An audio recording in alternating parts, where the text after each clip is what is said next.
Dear students, welcome back to my YouTube channel Kusum biology. आज अपन discuss करेंगे fourth paper tool and techniques in biology. First question यदि देखो, ये tools and techniques किस technique के यूज के ऊपर, इलेक्ट्रोफोरेसिस, माइक्रोस्कोप, क्रोमेटोग्राफी, ये जो क्वेश्चन है ये टूल्स के बनते हैं। टेक्निक्स जो आपने MSc pre last year molecular biology और बायोटेक्नोलॉजी, तो जो बायोटेक में जो टेक्निक्स काम आती है वो यहाँ इन डिटेल काम में आती है, वो पढ़ेंगे अपन। उसमें देखो हाइब्रिडोमा टेक्नोलॉजी, ये आपको करनी है, डीएनए के थ्रू काम करती है। इलेक्ट्रोफोरेसिस, अब ये जरूरी नहीं है कि इलेक्ट्रोफोरेसिस जेल इलेक्ट्रोफोरेसिस, आपको मतलब इन डिटेल थोड़ा देखना है इनको।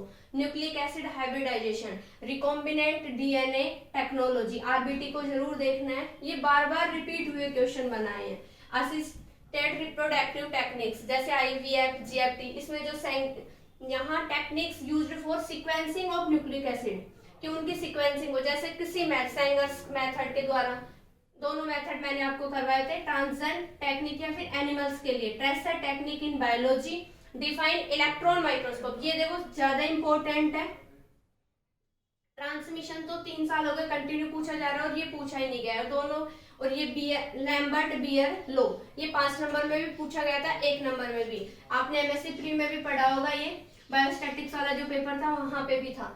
तो यहाँ से ये अपने क्वेश्चंस आते हैं कि दोनों के मिक्स में पूछे जाएंगे, टूल्स के भी और टेक्निक्स के भी। आपको ज्यादा डिटेल में कुछ नहीं करना, यहाँ से तो आप इलेक्ट्रोफोरेसिस और माइक्रोस्कोप को कर लो, क्रोमेटोग्राफी चैप्टर छोड़ दो, ये फिर आपको टफ लगता है।